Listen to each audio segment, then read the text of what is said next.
토요일 우리 김태월 주사님께서 하나님의 부름을 받으셨습니다. 오늘 10시에 입관이 있었고 우리 오늘 오후 5시에 우리가 교회적으로 입관 예배를 함께 드리기로 했는데 오늘 고린도서 강해 현재 12장을 같이들 다뤄야 되는데 오늘 또 집사님 또 하나님의 부름을 보면서 우리가 다시 한번 하나님의 나라에 대한 소망을 다시 한번 생각해보는 그런 시간을 또 가지려고 오늘 15장 50절에서 58절 말씀 함께 나눴는데요. 오늘은 하나님 나라를 이어받을 수 없는 이 몸이라는 제목으로 말씀을 나누겠습니다. 여기 50절부터 오늘 우리가 같이 58절까지 내용을 좀 같이 좀 보려고 하는데요. 이 혈과 육은 바로 피와 이제 살을 의미하는데 하나님 나라에 이 혈과 육으로는 들어갈 수 없다. 이 지상에서 살아갈 때에만 필요한 것이 바로 우리의 이 몸, 피와 살이라고 말씀을 합니다. 하나님 나라에 가서는 지금 현재 우리가 가지고 있는 이것들, 성경에서 말씀하고 있는 이 썩는 것들은 유업으로 받지 못한다라고 말씀을 합니다. 여기서 지금 이 썩는 것은 바로 우리들의 이 몸, 지금 사실 우리가 가지고 있는 이 몸은 어떻게 보면 이제 이 본문에서 말씀하고 있는 이 썩는 것이다라는 것은 이제 이 부패가 진행이 되고 있는 그 시신의 상태를 상징적으로 말씀을 하는 겁니다. 땅 속에 묻혀진 그 시신들이 썩어 없어지는 그런 그 상태를 말씀을 하는데 바로 우리들이 가지고 있는 이 몸들은 누구의 것이건 할 것 없이 모두가 다 썩게 되어 있습니다. 살아있든 죽은 사람이든 이 땅에서 지니고 있었던 이 모든 것들에 대해서는 우리가 분명히 알아야 될 것이 하나님의 나라에 들어갈 때는 지금 이 땅에 있는 모든 것들을 가지고는 들어갈 수 없다. 그 나라에는 그 나라에 들어가는 몸이 따로 있다라고 지금 말씀을 하고 있습니다. 세상 사람들은 이 썩을 몸에 대해서도 굉장히 그 비싼 값에 사는 그러한 분들이 있어요. 제가 그 기사를 본 적이 있는데 비틀즈 멤버였던 그 존 레논이라고 하는 분이 있는데 이 존 레논의 그 충치가 있습니다. 충치. 이분이 뺐던 이 충치 어금니를 2011년도에 경매에 붙였는데 자그마치 3,500만 원에 팔렸어요. 우리들이 가지고 있는 충치라고 하면은 뭐 다 갖다 버리죠. 쓰레기통에 다 버릴 건데 이 존 레논의 충치는 치과 의사가 그 충치를 3,500만 원에 사서 아마 치과 의사다 보니까 어떤 그런 상징적으로 그런 것들을 사서 아마 전시를 하면 아마 홍보 효과도 있고 아마 그래서 아마 산 것 같은데 우리들이 볼 때는 이해가 안 가죠. 그 존 레논의 충치를 원래 가정부가 그 충치를 받았고 그 어금니를 2011년도에 이제 경매를 해놓은 건데 우리가 볼 때는 이 썩을 몸인데 썩어질 그러한 것들을 그렇게 비싼 값에 산다라고 하는 것 자체도 이해가 안 가죠. 유명한 배우들이나 유명 연예인들은 가지고 있는 소장품들이 굉장히 비싼 값을 치릅니다. 엘비스 프레슬리가 군입대할 때 깎았던 머리카락도 1,800만 원에 경매가 됐다 그래요.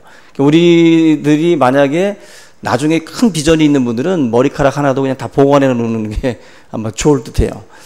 그만큼 많은 사람들이 그런 썩어질 것에 대해서도 상당히 많은 그러한 그 돈들을 그렇게 투자들을 많이 합니다. 세상 사람들이 그렇게 그러한 것들에 관심을 갖는 것, 그 이유 중에 하나가 하나님의 나라에 대한 어떤 가치를 모르기 때문에 그렇습니다. 뭔가 우리가 썩을 것과 썩지 않을 것에 대한 그 분명한 인식이 있으면 썩을 것들에 대해서 우리들이 시간이나 물질에 대해서 그렇게 많은 것들을 쏟아붓지 않습니다. 썩지 않을 것들, 하나님의 나라에 가지고 들어갈 것들, 그러한 것들에 대해서 더욱더 우리가 관심을 갖고 아마 우리가 우리의 삶을 거기에다가 쏟아부으리라고 생각이 됩니다. 오늘 이 본문 말씀 51절 보면은 비밀을 말한다라고 지금 사도 바울이 말씀을 합니다. 이 일에 대해서는 분명히 닫혀져 있었던 그런 그 계시인데, 사도 바울이 아마 이 말씀을 받은 것으로 보여지는데요. 그가 우리에게 알려주는 비밀 중에 하나가 51절에 우리가 다 잠잘 것이 아니요 마지막 나팔의 순식간에 호련히 다 변화된다. 지금 나팔 소리가 이제 순식간에 이제 날 때에 모든 그 몸들이 변화될 것이다 말씀을 합니다. 호련이라는 말씀은 이제 52절 말씀까지도 다 이제 수식하는 말씀인데, 우리들의 이 몸들이, 이 죽을 몸들이, 이 썩을 몸들이 하나님의 나팔 소리와 함께 신령한 몸으로 변화될 것.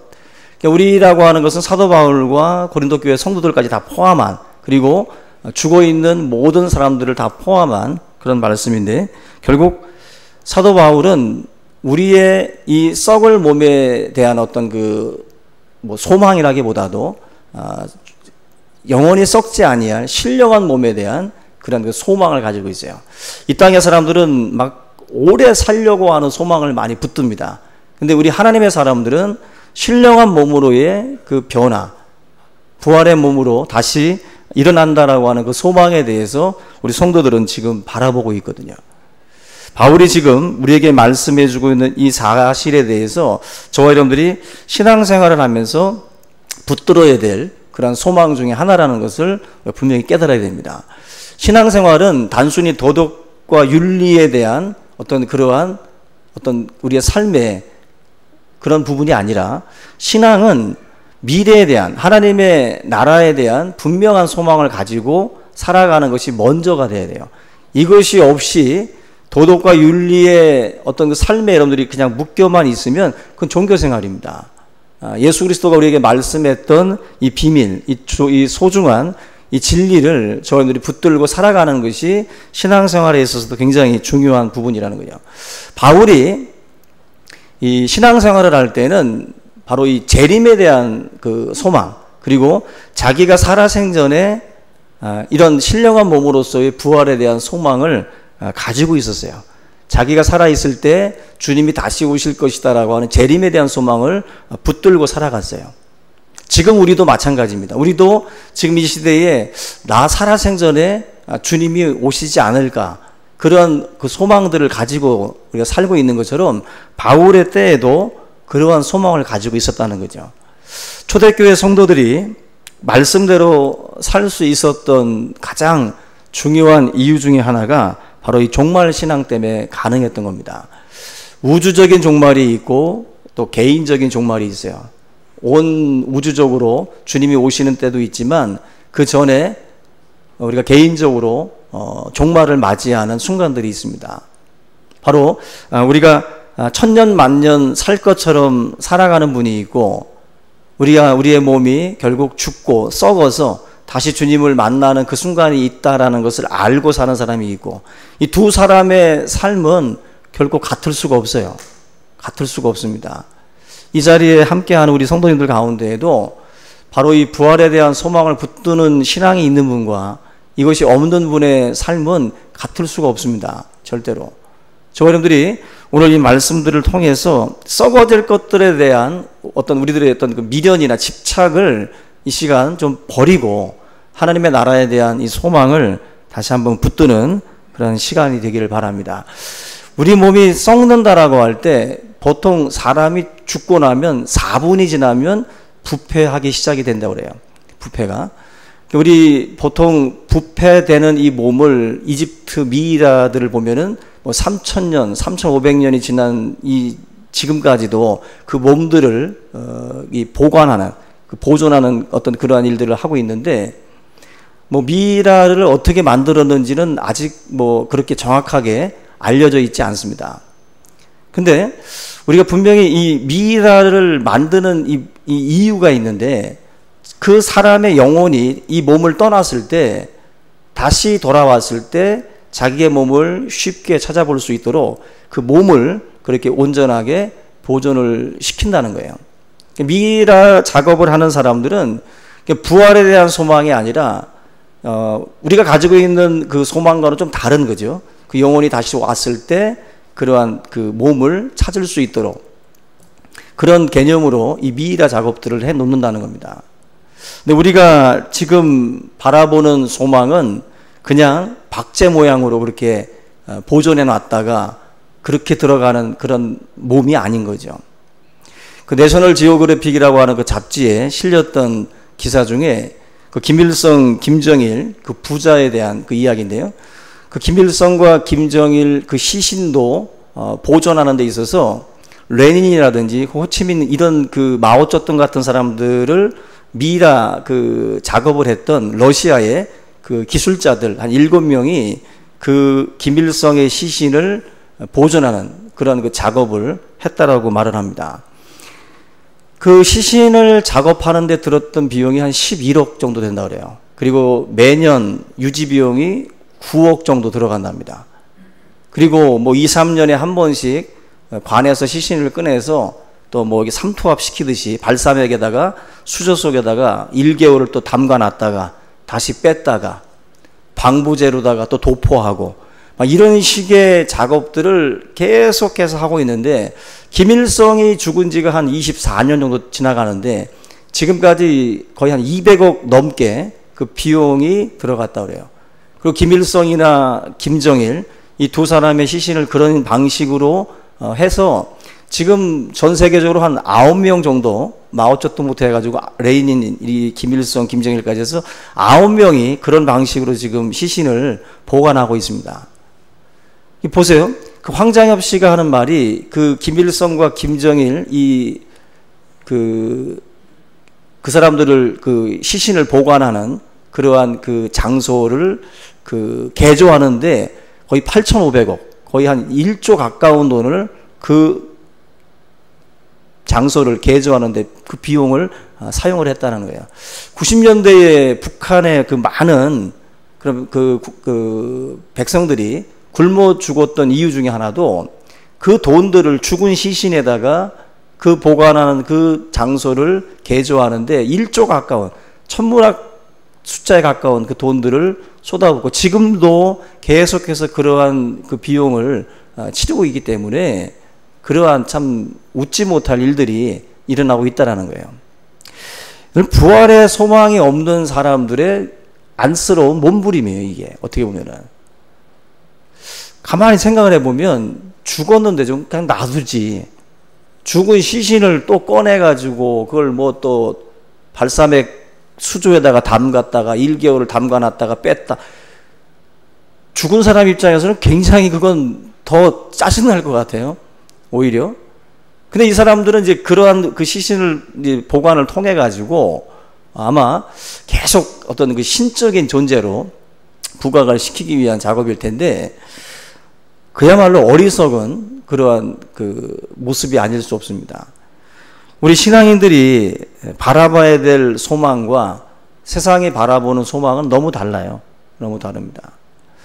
그 창세기에 보면은 요셉이 110세의 죽음을 맞이하는데 요셉의 시신이 애굽에 장사가 됐어요.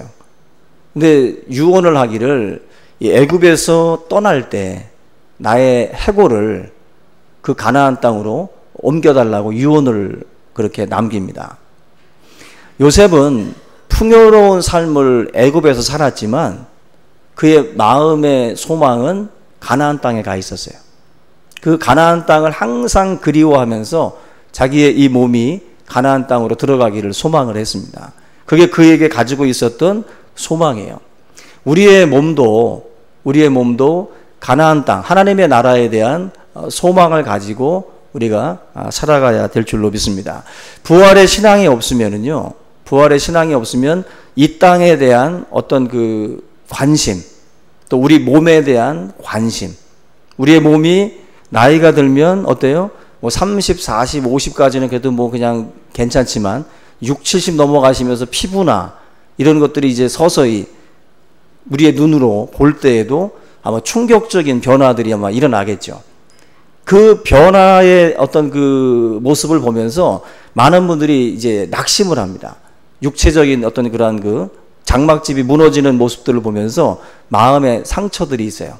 그런데 우리가 이 하나님의 말씀을 바라보면서 저와 여러분들의 이 몸이 결국 하나님의 그 신령한 그 몸으로의 변화가 반드시 일어난다라고 하는 것을 우리 분명히 말씀을 합니다. 여러분들 육체는 쇠잔해져도 우리가 항상 영적인 이 부분에서 더 하나님의 나라를 소망하는 가운데에 여러분들이 이 땅에 남아있는 이 삶에 대해서 더욱더 아름답게 소망을 가지고 그렇게 살아갈 수 있기를 주님의 이름으로 부탁을 드립니다. 여기 말씀에 결국 저와 여러분들은 나팔 소리가 나매 죽은 자들이 썩지 아니할 것으로 다시 산다라고 말씀을 하고 있어요. 이 진리를 여러분 믿습니까? 우리가 이 고린도전서에서 말씀하는 그 씨앗의 그 비유가 있잖아요. 씨가 땅 속에 떨어져서 새로운 수박이나 새로운 생명체의 변화로 나타나듯이 우리의 몸도 땅 속의 흙으로 사라져가 없는 것처럼 보이지만 그 변화의 과정을 통해서 놀라운 몸으로 변화된다. 바울이 우리에게 말씀하는 거예요.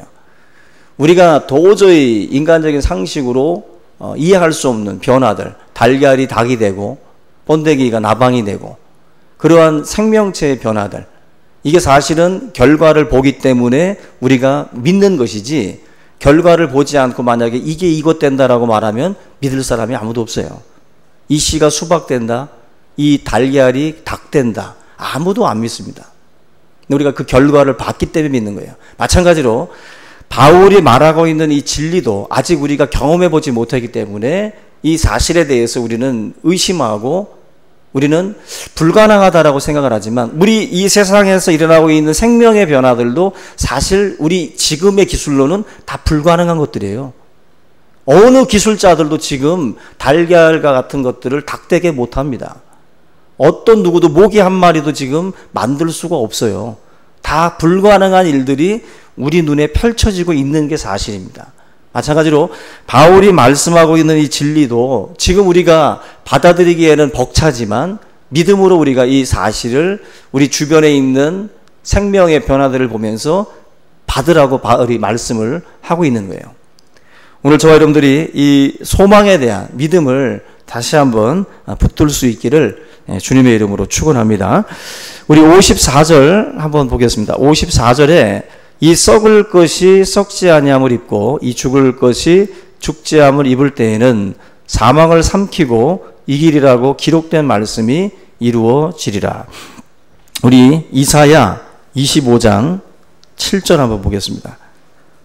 구약성경 이사야 25장 7절. 사도 바울이 이사야의 말씀을 지금 인용을 하고 있는 것인데요. 같이 보겠습니다. 993쪽, 994쪽입니다. 이사야 25장 7절. 또 이 산에서 모든 민족의 얼굴을 가린 가리개와 열방 위에 덮인 덮개를 제하시며 사망을 영원히 멸하실 것이라. 주 여호와께서 모든 얼굴에서 눈물을 씻기시며 자기 백성의 수치를 온 천하에서 제하시리라. 여호와께서 이같이 말씀하셨느니라. 아멘. 지금 이사야의 이 말씀을 사도 바울이 고린도전서 15장에서 지금 인용을 지금 하고 있는데, 하나님께서 사망을 영원히 멸하시고 모두를 살리신다. 모든 민족의 얼굴에 덮여있던 가리개, 덮개, 이건 수의를 말하는데 이 수의와 덮개들을 다 거두어 내신다라고 말씀을 해요. 죽음을 결국 이제 치우는 거죠. 죽음을 영원히 삼키는 일들이 벌어진다. 그래서 주 여호와께서 모든 얼굴에서 눈물을 닦아주고 모든 수치를 온 땅에서 씻어내실 것이다 라고 이사야가 말씀을 합니다. 여호와께서 말씀하셨다. 반드시 이 약속의 말씀이 이루어진다. 그 말씀을 지금 사도 바울이 다시 인용을 하는 거예요. 주님의 얼굴을 가리웠던 수의가 벗겨지고 그리고 그것이 포개어져 있었던 것처럼 모든 예수님께서 다시 오시는 그날에 모든 민족의 그 어떤 덮개들을 다 걷어내신다. 우리 몸에 있었던 모든 수의들을 다 제거해 주신다라고 말씀을 하고 있어요. 이게 바로 부활의 소망에 대한 말씀이에요. 사도 바울도 이 소망을 가지고 우리에게 말씀을 합니다. 사망의 가장 중요한 그 힘은 죄에 대한 정죄예요.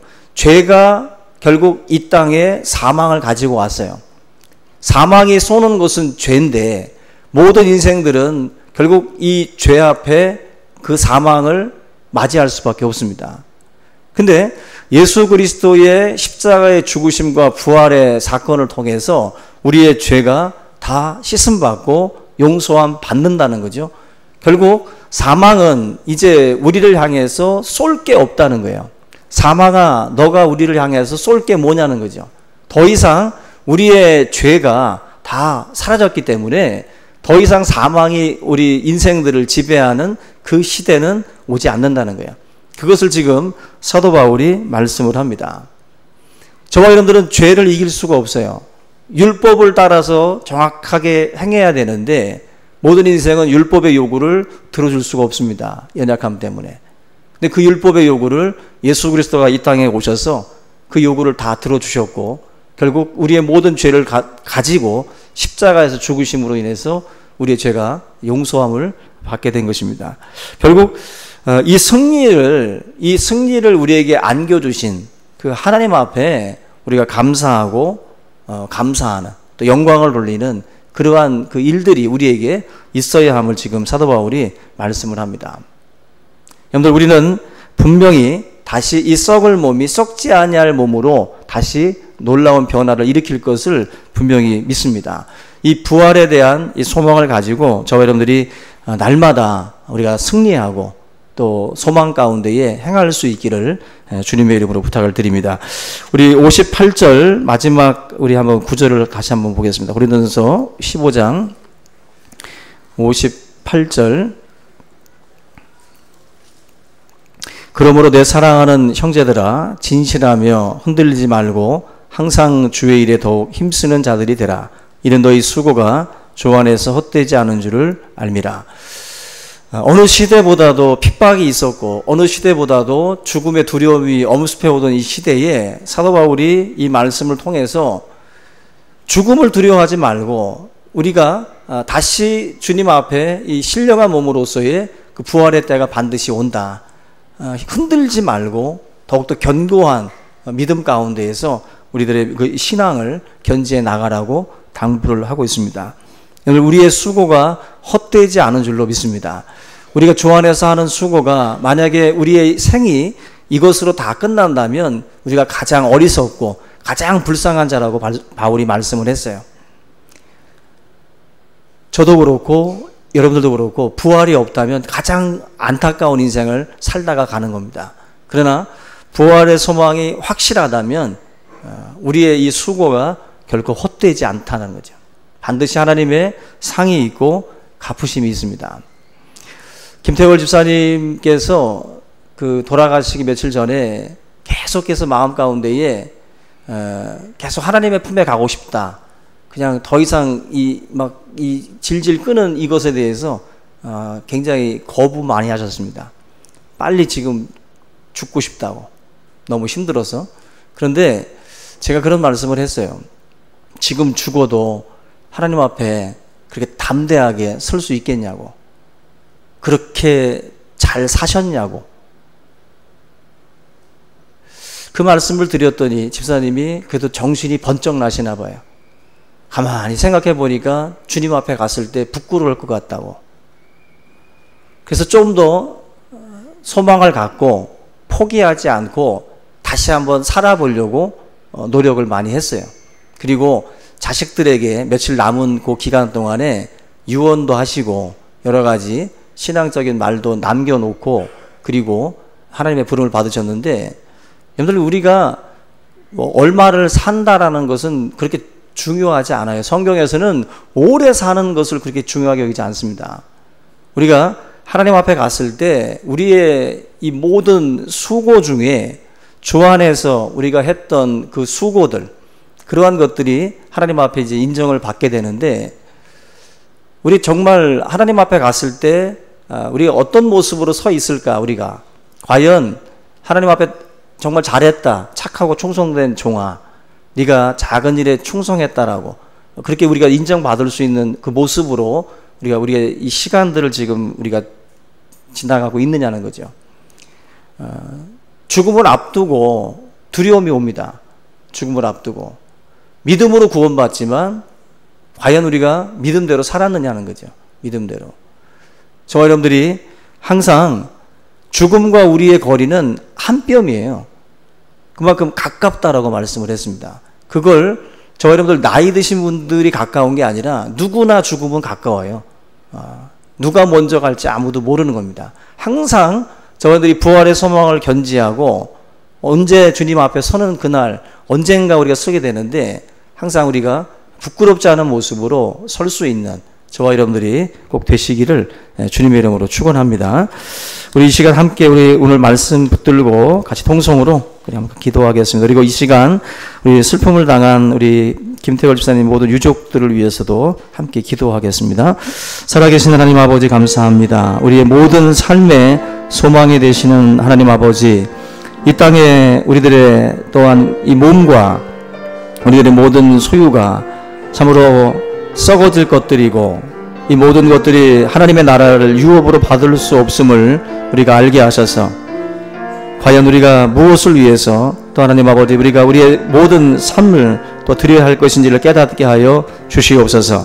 주님 부르시는 그날에 우리가 과연 주님 앞에 칭찬받는 모습으로 또 우리가 설 수 있을지를 돌아보게 하시고 항상 하나님 아버지 깨어 기도하며 더욱 주님의 일에 힘쓰는 자가 되게 하시고 우리의 모든 남은 생애가 오직 하나님 앞에 영광이 될 수 있도록 인도하여 주시옵소서.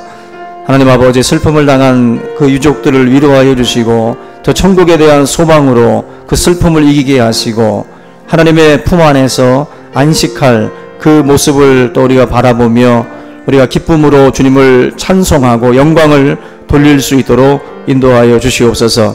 소망 없는 자들과 같이 행하지 않게 하시고 언제나 우리가 하나님의 나라에 대한 소망을 붙들고 믿음 안에 또한 살아가는 귀한 삶이 될 수 있도록 역사하여 주시옵소서. 감사합니다. 사랑의 하나님 아버지, 우리가 하나님의 나라에 대한 소망을 다시 한번 붙들게 하여 주시옵소서. 이 썩어질 것으로는 하나님의 나라를 유업으로 받을 수 없음을 또 알게 하시고 항상 하나님 아버지 신령한 몸으로의 그 변화가 또 하나님 천사장의 나팔 소리와 함께 호련히 순식간에 또 일어남을 우리가 깨닫게 하시고 항상 하나님 아버지 준비된 모습으로 이 세상을 살아갈 수 있도록 인도하여 주시옵소서. 이 부활의 소망을 붙들고 이 땅에서의 삶에 우리가 또한 집착하지 아니하고 언제나 하나님 선하고 아름다운 일들을 감당하며 주님 앞에 충성하는 귀한 삶이 될 수 있도록 인도하여 주시옵소서. 귀한 우리 김태월 집사님의 그 모든 또 유족들을 또한 기억하여 주시고 그들의 마음을 위로하여 주시며 하나님의 나라에 대한 소망을 붙들고 또 이 시간도 기쁨과 감사함으로 또 주님 앞에 영광을 돌리는 귀한 가정이 될 수 있도록 인도하여 주시옵소서. 또 병고로 고통받는 우리 박정희 집사님 위에도 하나님 함께 하시고 이 모든 장례의 그 절차들을 잘 감당하고 또 건강을 회복할 수 있도록 주님 은혜의 은혜를 더하여 주시옵소서. 이 시간 우리 모든 성도들이 하나님의 나라에 대한 소망을 다시 한번 붙드는 귀한 시간 될 수 있도록 역사하여 주시옵소서. 감사하고 예수님의 이름으로 기도하옵나이다. 아멘.